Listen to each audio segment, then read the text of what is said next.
checks. Stolen right out of mailboxes in New Hanover County and across North Carolina. It's getting intercepted somehow. And rewritten for more money addressed to homeless people. Anywhere from $1,000 up to $2,500. Then cashed at banks in the small town of Whiteville. But wait. Let's back up to where the operation all started, at a homeless shelter in the big city of Charlotte. There's a gentleman that goes to a homeless shelter. He's asking these people, hey, look, do you want to make some quick money? Lieutenant Andre Jackson with the Whiteville Police Department says all it takes is a valid ID. Well, this homeless person goes into the bank with their ID, because everything is valid, because the ID is checking out good. And the check is good because the check that was from the business had not made it to its destination yet. This check was stolen from Culligan Water Conditioning in Wilmington. Who were you trying to pay with this check?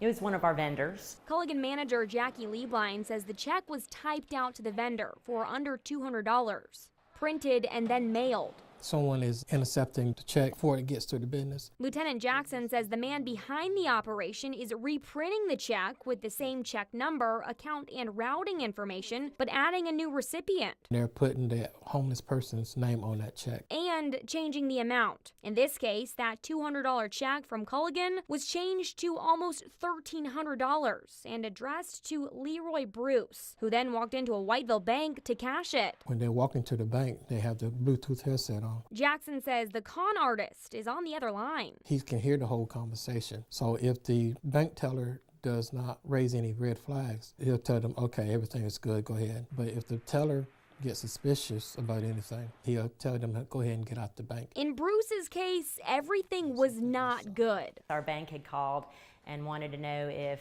the individual was standing in the bank at that time, and they wanted to cash a check. Said that they laid some carpet for us. And we don't have any carpet in our facility at all. So we knew that wasn't a valid check. That's when Bruce tried to get out. And I guess grabbed the check out of her hand, the teller's hand, and ran out of the building. Jackson says Bruce was later arrested along with two others, Andre Lewis and Anthony Archie, who did the same thing at different banks. And he says there are more. There's a whole lot of people. So what do you need to do? If you're sending a check out to someone and you put your mail in a mailbox, kind of be vigilant about that. Just maybe want to just take it to the post office or just drop it in one of those blue boxes that you know that no one can get in. I mean, you have faith in the mail system that it's going to get there. More and more people are doing direct deposit to avoid this kind of situation. And Jackson says bank employees need to be looking for anything suspicious. The ID is from out of town. The check is from out of town. And why are they cashing the check in Whiteville? While police continue arresting the men doing the dirty work, Jackson says they want the man on the other end of the line. This gentleman has gained a lot of money out of this con. But the man behind this big con, stealing from a small town, remains unsolved.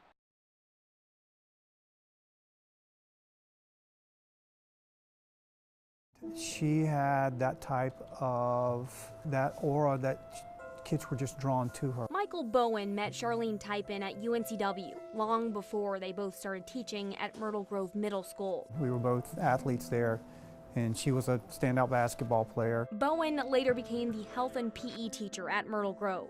He says Typeins became a standout teacher. And it was not uncommon for Charlene to come into school dressed very professional, but carry a nice new pair of Nike basketball shoes under her other teaching materials. He says that always meant one thing. She was going to find a kid that's having academic trouble or behavior trouble, and she would normally come to me and say, can I get a basketball for lunch? But this was a different game of basketball. She was probably going to take one of the many kids under her wing, take them into the gym, and, pardon the pun, hold court.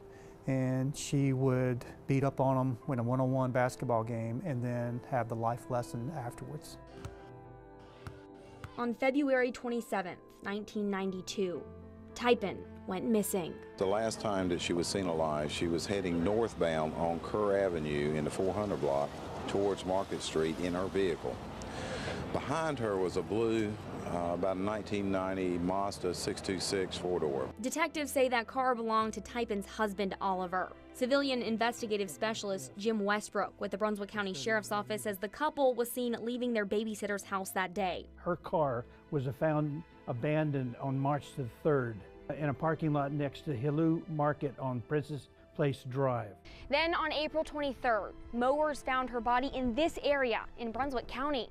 Off Highway 7476, just east of Sawmill Road. Their mower accidentally hit a discarded sofa. When turned over, they found the body. It was in 2 plastic trash bags. Westbrook says Typeins' body had been there for so long, the medical examiner could not find a cause of death. There were indications in autopsy that her neck had been damaged, but it wasn't sufficient evidence. As detectives started looking for a suspect, the Myrtle Grove community was in pieces. You know, it was a rough day, and for some kids, especially our black population in the school, because I mean, she was a unique figure. There's not that many black female teachers in middle school still to this day, and so it was devastating. Bowen says it was news he just couldn't believe. You hear people that say, oh, they didn't have an enemy in the world. Charlene was that girl. She never spoke ill of anybody. She was a strong Christian woman, very involved in her church. You're just dumbfounded as how someone could do this to her. But after 26 years, investigators are still trying to answer that question. We were wondering if anybody happened to have seen the car being left there or just anything else. In the meantime, Bowen says their star teacher has not been forgotten. And there's her Charlene Typeins Award that we give out every year. Given to a star student who embodies her legacy. Class, character, academics. And one more thing. Several years ago, you know, I thought it would be appropriate because I think she impacted so many black lives that she would be honored that it would just go to a black female that had those same attributes that she did. A legacy that will not be forgotten as detectives look for the missing piece in a murder that should not remain unsolved.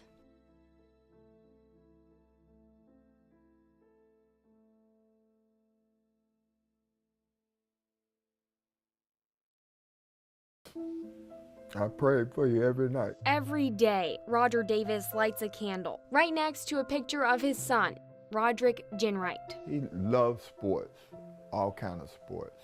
Wright played football at Hoggard High School. I used to go to the practices and everything, and I was like the coach on the sideline. Come on, you know, cheering my son on. Davis says when Wright wasn't playing, he was working. He loved to work. He would not miss a day, even if he was ill or sick. He says Wright worked his way through high school. This is the year he graduated. These are the memories Davis now holds on to. It's painful. After Wright was murdered at just 29 years old on August 10th, 2016. I had just finished cutting the grass.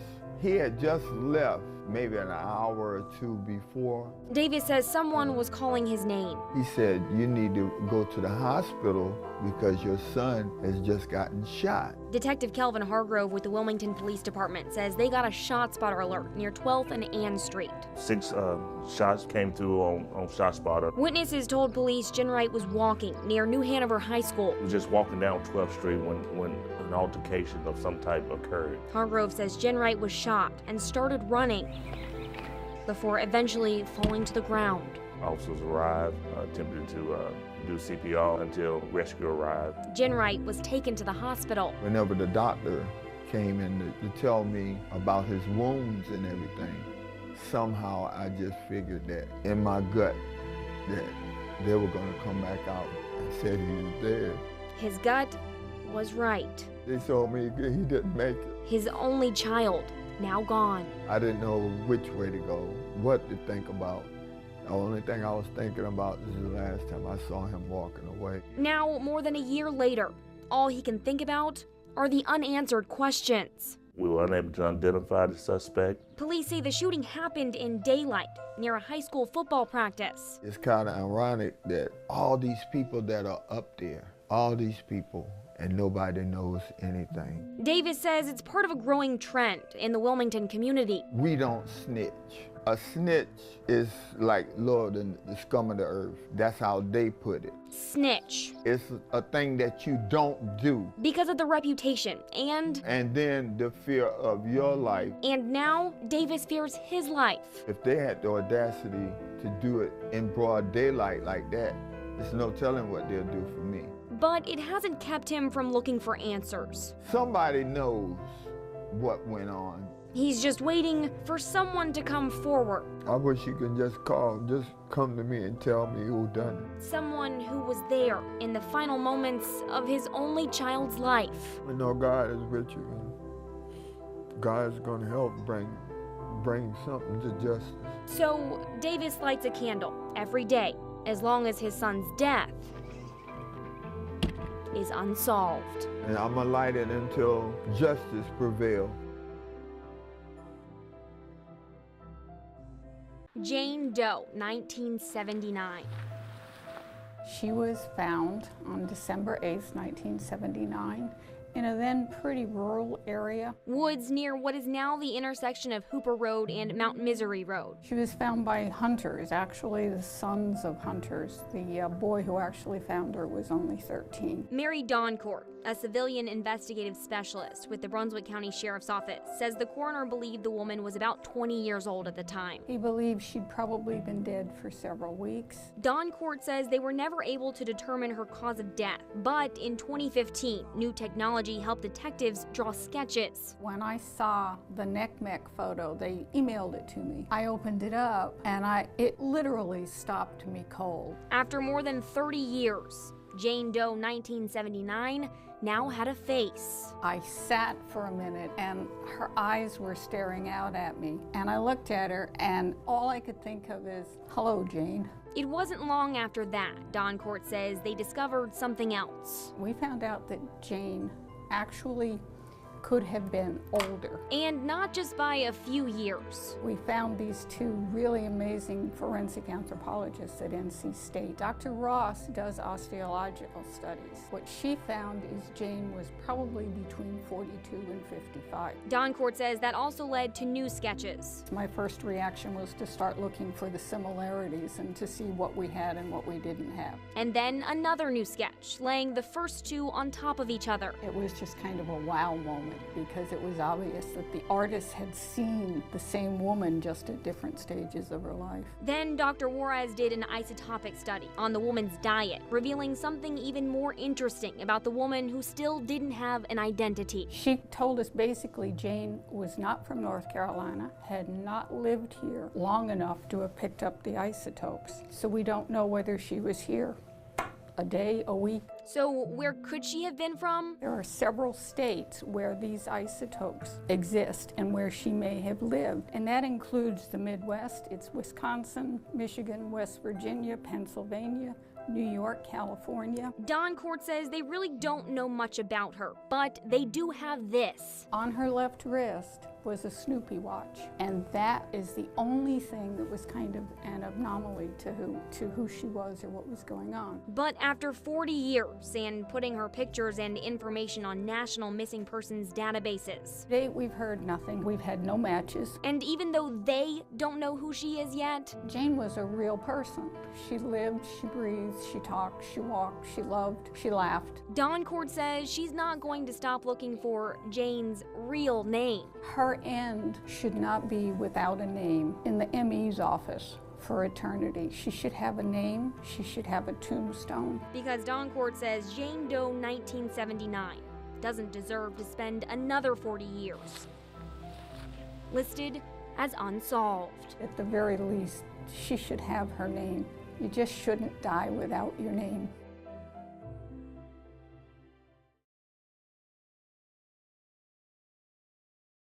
In 1987, on Village Road near Leland, detectives were called to one of the most horrific murders in Brunswick County. Civilian investigative specialist Jim Westbrook with the Brunswick County Sheriff's Office says 23-year-old Potter Mintz was found stabbed to death in her home on February 23, 1987. Jay's body was discovered by her mother. He says Jay's mom, Laureen, also found the only known witness, Jay's almost 2-year-old son. He was telling me all sorts of things. It was a white male. He pushed his way in. He had a knife.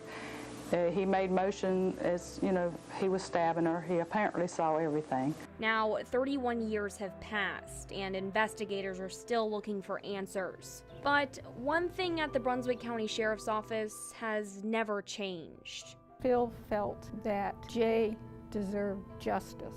This was something that really mattered to him. It mattered deeply. Captain Phil Perry's desire to solve this case touched everyone who knew him. He so wanted this to happen. He so wanted to know who did this, to give Jay justice, to give her family some peace. Perry retired from the sheriff's office in 2011, but continued working on the case with the Unsolved unit. He gave us time, he gave us talks, he would tell us things that none of us would have known or even guessed. Civilian investigative specialist Mary Doncourt says Perry worked on this case until he died in February. But she says his work will live on. For us, because he meant so much to us, we're just going to give him what he wanted, sooner or later. So where is the investigation now? Over the years, we're sitting on about 19,000 pages of investigative work. Do you guys have suspects? We have some, but we're not about to,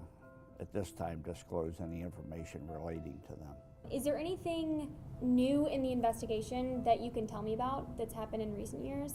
Basically new technology. Doncourt says they are working with a lab that does phenotyping. Basically, they take DNA, they feed it into a computer, and if you have a suspect's DNA, it will give you a facial approximation of what that suspect looks like. She also says they are looking into doing more DNA tests with a new device called an MVAC system. It's a giant vacuum cleaner. They wet down the piece and it just sucks everything up, so it pulls out far more DNA than the old method of just swabbing would do. But whether it's new technology or old evidence, Doncourt says they will find the answer. Phil taught me a lot, and one of the things he taught me is just don't give up.